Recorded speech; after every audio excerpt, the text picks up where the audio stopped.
नवरात्रि में भूलकर भी ना बनाएं ये 4 सब्जियां, वरना माता दुर्गा का लगेगा श्राप और घर में आएगी गरीबी। शास्त्र के अनुसार 9 अप्रैल से चैत्र नवरात्रि शुरू हो गई है। इस साल चैत्र नवरात्रि पर माता रानी घोड़े पर सवार होकर आ रही हैं। माना जाता है कि घोड़े पर सवार होकर माता रानी का धरती पर आगमन शुभ नहीं माना जाता है। इससे कई गंभीर परिणाम देखने को मिलते हैं। वहीं घोड़े को युद्ध का प्रतीक माना जाता है। माता का आगमन घोड़े पर होता है तो समाज में अस्थिरता, तनाव, अचानक बड़ी दुर्घटना, भूकंप, चक्रवात, सत्ता परिवर्तन, युद्ध आदि की स्थिति उत्पन्न होने की संभावना है। जबकि माता रानी हाथी पर प्रस्थान करेगी। हाथी की सवारी काफी शुभ मानी जाती है, जिससे माता रानी भक्तों को सुख समृद्धि देकर विदा होंगी। नवरात्रि के मौके पर घर की विशेष साफ सफाई की जाती है और खास तैयारियां भी होती हैं। ऐसे में कुछ चीजों को घर से निकालना भी अच्छा माना जाता है। धार्मिक मान्यताओं के मुताबिक नवरात्रि में कुछ चीजों को खाने से मनाही की गई है और ना ही यह सब्जी बनानी चाहिए। इन सब्जियों को बनाने और खाने से घर में नकारात्मक ऊर्जा आती है और साथ ही माता रानी का श्राप लगता है। और साथ में हम आपको बताएंगे कि कौन सी चीजें खानी चाहिए। आइए जानते हैं वह कौन सी चीजें और सब्जियां हैं जिन्हें नहीं खाना चाहिए।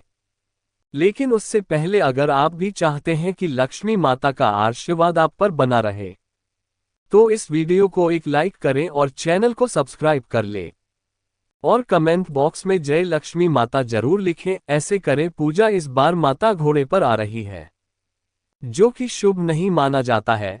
ऐसे में इस नवरात्र में माता की पूजा क्षमा प्रार्थना के साथ किया जाना नितांत आवश्यक है। प्रत्येक दिन विधिवत पूजा करने के बाद क्षमा प्रार्थना करने से माता प्रसन्न होंगी और शुभ फल देंगी। एक मूली से बनाए दूरी। ज्योतिष शास्त्र में मूली का संबंध राहु से बताया गया है। राहु के दोष को दूर करने के लिए मूली का दान करना चाहिए। आयुर्वेद के मुताबिक ये बात वर्धक होती है। इसके सेवन से रजो और तमोगुण की बढ़ोतरी होती है, इसलिए व्रत के समय में मूली का सेवन नहीं करना चाहिए। 2 बासी खाना ना खाए। गीता में बासी भोजन को तामसिक और रोग वर्धक बताया गया है। ऐसे भोजन को अपवित्र की श्रेणी में रखा गया है, इसलिए बासी और जला हुआ भोजन व्रत के दौरान नहीं खाना चाहिए। 3 लहसुन और प्याज भूलकर भी ना खाएं। नवरात्र के 9 दिनों में लहसुन और प्याज नहीं खाना चाहिए। इन दोनों को तमोगुण वर्धक माना जाता है। लहसुन और प्याज उत्तेजना और काम भाव बढ़ाता है। इसके अलावा शास्त्रों में इसे राक्षसी भोजन कहा गया है। कहा जाता है कि इनकी उत्पत्ति राहु और केतु से हुई है, इसलिए इनमें गंध आती है और पूजा पाठ में इनका उपयोग नहीं किया जाता। 4 मांस का सेवन ना करें। नवरात्र के पर्व पर मांसाहार खाना वर्जित माना गया है। मान्यता के मुताबिक साधना के समय किसी और जीव को नहीं सताना चाहिए। दुर्गा सप्तती में इसको लेकर खास दिशा निर्देश दिए गए हैं। पूजा करने वालों को जीवों पर दया भाव रखना चाहिए और अहिंसक रहना चाहिए। 5 मसूर दाल ना खाए। मसूर दाल को धार्मिक दृष्टि से अपवित्र माना गया है। इसका संबंध मंगल ग्रह से माना गया है। बताया जाता है कि इसके सेवन से मन में उग्र और तामसिक विचार का संचार होता है। आयुर्वेद में इसे रजोगुण को बढ़ने वाला बताया गया है, जबकि साधना के लिए सात्विक गुण को बढ़ाना जरूरी होता है। 6 सीताफल और गाजर से बनाए दूरी। नवरात्रि व्रत करने वालों को गाजर और सीताफल से दूरी बनाना चाहिए। इन्हें रजोगुण वर्धक माना गया है। गाजर भूमि के नीचे उगती है, इसलिए इसे अपवित्र माना जाता है। 7 बैंगन से बनाए दूरी। नवरात्रि के दौरान बैंगन का सेवन नहीं करना चाहिए। बैंगन में रजोगुण होते हैं, ये सात्विक भावों को कम करता है। इसके अलावा इससे त्वचा रोग होने की भी संभावना होती है। बैंगन काम भाव को भी बढ़ाता है, इसीलिए बैंगन की सब्जी ना बनाएं। 8 सफेद नमक भारतीय तीखा चटपटा भोजन पसंद करते हैं, वहीं इनके भोजन में नमक की मात्रा भी ज्यादा होती है। नमक के रूप में समुद्री नमक का इस्तेमाल किया जाता है, जिसे सफेद नमक भी कहते हैं। लेकिन इन 9 दिनों में सफेद नमक की जगह पर सेंधा नमक का इस्तेमाल करना चाहिए।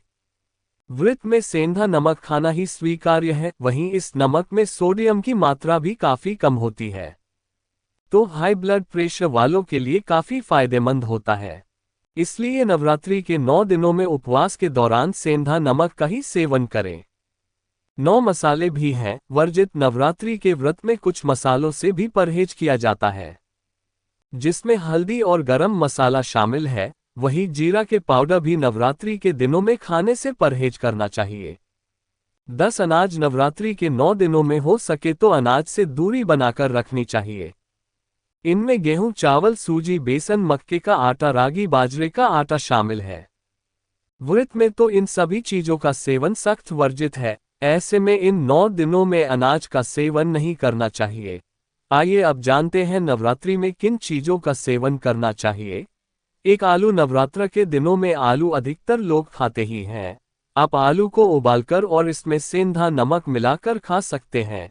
नवरात्र व्रत में आलू खाने से आपका पेट भरा हुआ रहता है।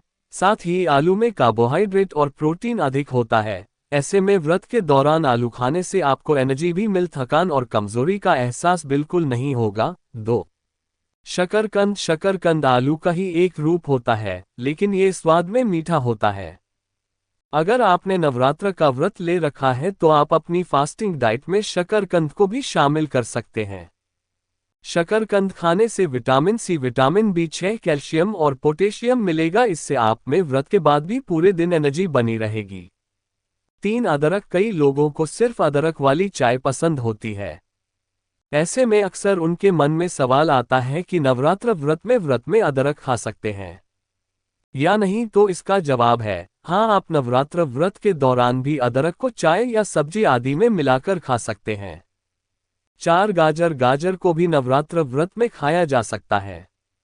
आप व्रत में गाजर की सब्जी बनाकर या फिर सलाद के रूप में खा सकते हैं। गाजर पोषक तत्वों से भरपूर होता है। ऐसे में व्रत के दिनों में गाजर खाने से आपके शरीर में पोषक तत्वों की कमी नहीं होगी। 5, खीरा। खीरे में काफी अधिक मात्रा में पानी होता है। ऐसे में व्रत में खुद को हाइड्रेट रखने के लिए, पानी की कमी को दूर करने के लिए आप खीरे का सेवन कर सकते हैं। खीरे को आप सलाद के रूप में खा सकते हैं। इससे आपकी भूख भी शांत होगी और पानी की कमी भी नहीं होगी। 6, कच्चा केला और पपीता। नवरात्र व्रत में केला और पपीता फलों का सेवन तो आप कर ही सकते हैं, लेकिन आप कच्चे केले और कच्चे पपीते का सेवन भी व्रत में कर सकते हैं। नवरात्र व्रत में आप कच्चे केले और पपीते का सेवन सब्जी के रूप में कर सकते हैं। इससे आपको पर्याप्त एनर्जी मिलेगी। 7, डेयरी उत्पाद और सब्जियां। पाचक सब्ज में सहजन और लौकी शामिल है। ये सब्जियां व्रत के दौरान खाने के लिए उपयुक्त होती हैं। साथ ही आप चीज, पनीर, घी, मलाई, खोया जैसे डेयरी उत्पादों का सेवन नवरात्रि के उपवास के दौरान कर सकते हैं। इसके अलावा नवरात्रि व्रत में आप सभी डेयरी प्रोडक्ट खा सकते हैं। आप सुबह शाम दूध जरूर पिए। इसके अलावा पनीर का सेवन करें। पनीर को हल्का रोस्ट करके खा सकते हैं, इससे एनर्जी बनी रहेगी। 8, कुट्टू का आटा। नवरात्रि में उपवास के दौरान गेहूं और चावल जैसे नियमित अनाज की अनुमति नहीं होती है। ऐसे में आप कुट्टू का, सिंघाड़े का आटा या राजगिरा का आटा खा सकते हैं और सामान्य सफेद चावल की जगह समाई के चावल खा सकते हैं। 9, साबूदाना खिचड़ी और साबूदाना लड्डू। नवरात्रि व्रत के दौरान साबूदाना खिचड़ी एक लोकप्रिय व्यंजन है। इसे साबूदाने और सूखी दाल से बनाया जाता है, जो पचाने में भी काफी आसान होता है। चावल, उड़द की दाल, मूंग दाल, बंगाल चना और चना दाल इस व्यंजन की मुख्य सामग्री है। यदि आप कुछ मीठा चाहते हैं लेकिन बहुत अधिक चीनी या मैदा से बने उत्पाद खाने का मन नहीं है, तो साबूदाना लड्डू एक और लोकप्रिय व्यंजन है, जिसे आप नवरात्रि के उपवास के दौरान खा सकते हैं। इसके अलावा नवरात्रि व्रत में आपको रोजाना सभी ड्राई फ्रूट्स को मिलाकर खाना चाहिए। आप एक मुट्ठी मेवा रोज खाएं, इससे आपके शरीर में ताकत बनी रहेगी। आप रोजाना रोस्टेड मखाना भी खाएं। ये तमाम जानकारी जन रुचि को ध्यान में रखकर दी जा रही है। ज्योतिष और धर्म के उपाय और सहों को अपनी आस्था और विश्वास पर आजमाएं। वीडियो का उद्देश्य मात्र आपको बेहतर सलाह देना है। इस संदर्भ में हम किसी प्रकार का कोई दावा नहीं करते हैं। दोस्तों, आज की हमारी वीडियो आपको कैसी लगी हमें कमेंट करके बताएं।